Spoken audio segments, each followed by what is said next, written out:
Benvinguts a una nova edició de Collons amb els Borbons. Com sabeu, fins ara havíem parlat de Felipe V i Luis I, i després va tornar Felipe V. Tot això ho teniu en els vídeos que us deixaré a l'enllaç i que sortiran per aquí dalt quan els citi. Avui toca un gran rei, Fernando VI. Això sí, abans de començar aquest vídeo, repetir-vos una vegada més que si us agrada el contingut que faig i creieu que val la pena escoltar-lo i tenir-li certa cura, podeu fer-vos mecenes a l'aixeta.cat. Bé, us deixo l'enllaç a la descripció, podeu entrar, veure totes les recompenses que hi ha i escollir el vostre plan. Estareu ajudant a que el català tingui presència a internet i em donareu una mica d'aire a mi per poder seguir fent vídeos d'aquests. Estem ja en ple confinament, fa 10 dies que no surto de casa i cada cop tinc més cabell. I això cada cop també serà més dramàtic, però és igual. Comencem! Al canal d'en CC. De qui? D'en CC.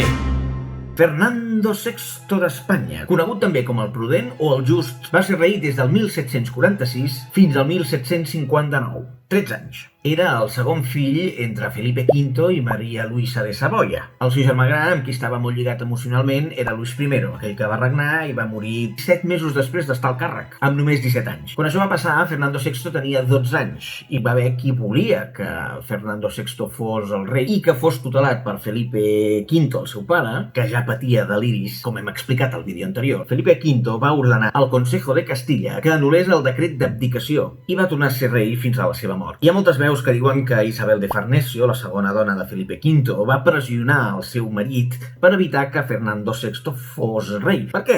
Doncs perquè no era fill de la seva sang. Fernando VI era fill de l'anterior matrimoni, la de Savoia.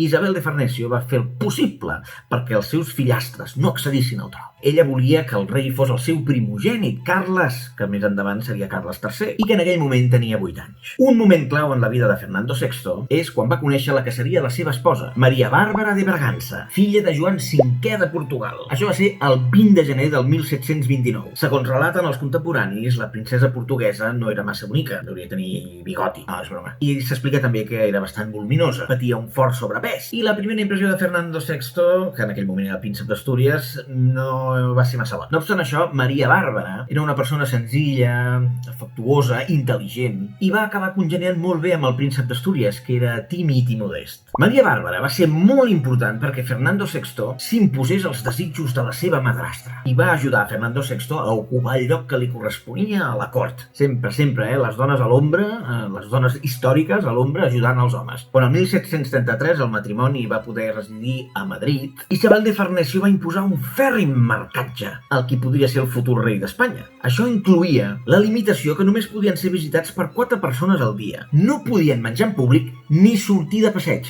Això una mica com ara, no? Com la quarantena. Potser creia així Isabel de Farnesio que si la gent ignorava o desconeixia què feia Fernando, simplement desapareixeria de les ments de la gent en algun moment donat. Però no ho va aconseguir. Durant aquesta mena de confinament fet per la Isabel de Farnesio, aquesta relació d'odi amb la seva madrastra no va cessar fins que Fernando VI va ser rei. De fet, no li va tremolar el pols i va desterrar la seva madrastra. La va fer fora del palau. Això sí, atorgant-li una generosa pensió, perquè no es queixés massa. I és que durant el segon mandat de Felipe V, Isabel de Farnesio havia fet i desfet el que volia al palau, i també a la casa reial. A Farnesio se la coneixia com l'avariciosa, irracional, tossuda i belicista, sense importar-li els costos per la casa reial de les seves aventures agressives. Fins i tot, els decrets reials que firmava Felipe V en el seu segon mandat anaven firmats com el rei i jo. I aquest jo era la Farnesio, i jo, en realitat, ell afirmava. I durant tot aquest temps va fer la vida impossible als seus fillastres, a Luis i sobretot a Fernando. Per això, quan Fernando VI és coronat rei, la fot fora.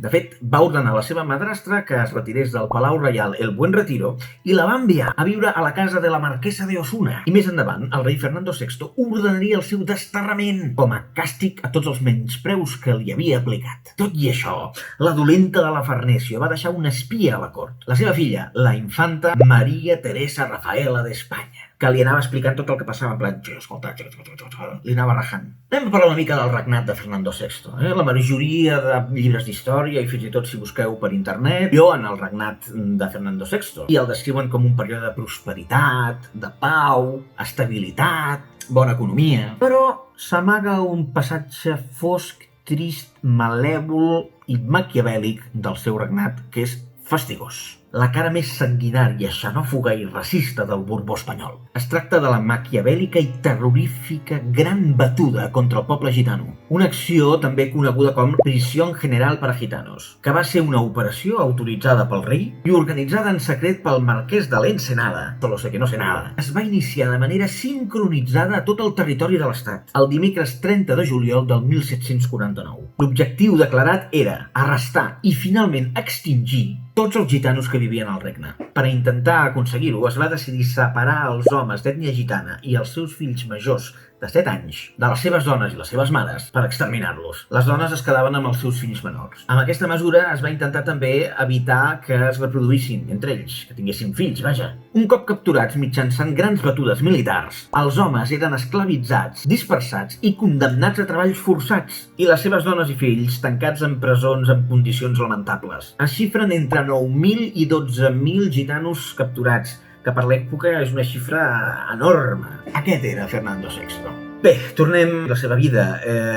Va morir sense descendència. No va tenir fills amb la portuguesa. I és que es veu que tenia greus problemes sexuals. En aquest cas, a diferència de molts de la seva família, diguéssim que era impotent. I es veu que no podia ejacular. Era una afecció genital que li impedia, doncs això, poder inseminar les dones, perquè no sortia res, sec. Tot i que la casa reial no s'ho prenia com una situació molt greu perquè hi havia germans de sobre per assegurar la continuïtat de la corona. Si bé Fernando VI i fins i tot la seva dona no havien gaudit mai de molt bona salut, no va ser fins al 1758 quan la salut de Maria Bàrbara va començar a empitjorar greument i va obligar la parella a traslladar-se al Palacio de Aranjuez en un intent de millorar els seus problemes respiratoris. Lluny d'aconseguir-ho, aquell mateix estiu la reina va morir. Es calcula que segurament va ser a conseqüència d'un càncer abdominal, deixant en estat de viudetat a Fernando VI, que es veu que no va pair gens bé la pèrdua de la seva dona i va començar cada cop a tenir un comportament més erràtic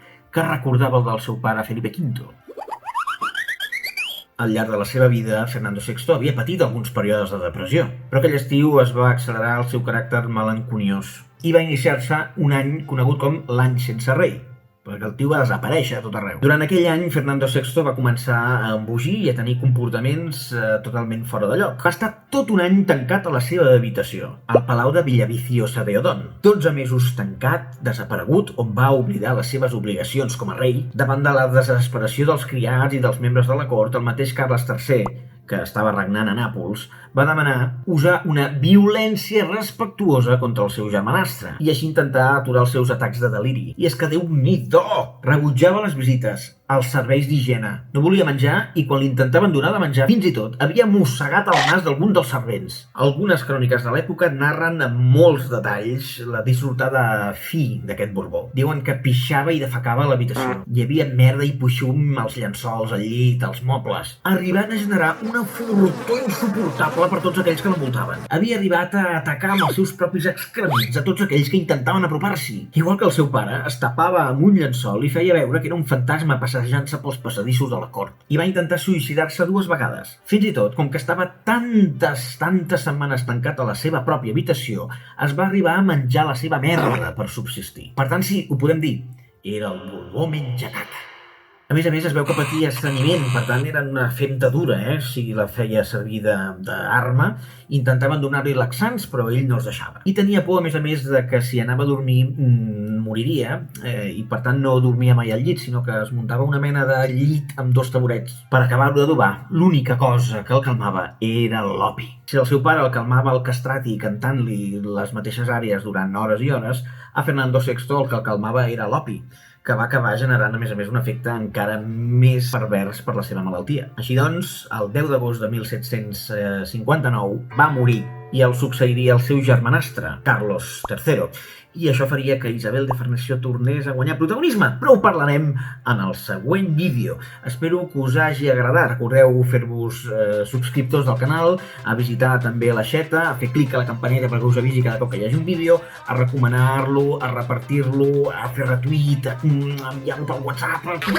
Moltes gràcies a tots per haver estat aquí una estona més i ens veiem en el següent vídeo. Adéu!